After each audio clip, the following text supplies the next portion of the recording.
Bonjour à toutes. Alors, aujourd'hui, on va voir un exemple numérique sur le bilan comptable. Donc, je vous ai déjà fait des vidéos pour pouvoir vous expliquer le concept pour l'actif et le passif dans le bilan comptable.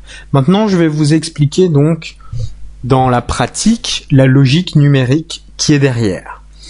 Alors, vous voyez qu'il y a un total d'actifs qui est égal à un total de passifs. Ce qui fait qu'il y a un solde, le solde des actifs et des passifs, et ici il est égal à 0, tout simplement parce que le bilan est équilibré, il y a autant d'actifs que de passifs.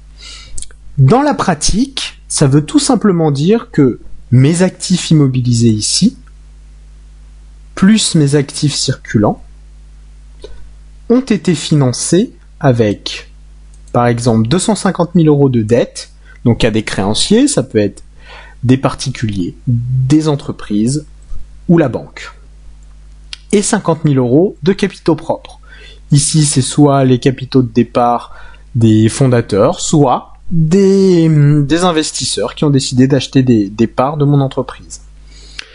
Et c'est ces capitaux ici qui vont financer l'achat des actifs. C'est très important de retenir ça, c'est que vous êtes obligé d'avoir un bilan qui est équilibré. S'il n'est pas équilibré, c'est qu'il y a eu une fraude ou alors une erreur de saisie. Et il va falloir trouver l'erreur et quand est-ce qu'elle a été faite. Pourquoi est-ce que maintenant j'introduis la notion de temps? C'est pour bien vous rappeler que le bilan comptable et bien sûr concerne un exercice comptable, c'est-à-dire une année.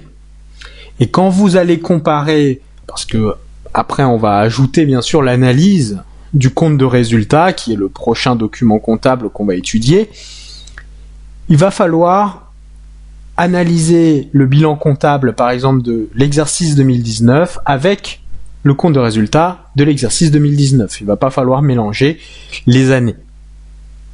D'où l'importance en gestion de bien séparer les exercices comptables. Donc, ici, ce que vraiment je veux que vous reteniez, c'est que mes actifs, donc ce que possède mon entreprise, a un total, donc une valeur totale d'actifs qui doit être égale au passif. Tout simplement parce que ces passifs ont permis de financer les actifs, qu'ils soient immobilisés ou circulants. Et le seul moyen de voir si c'est équilibré, c'est d'avoir un solde de 0.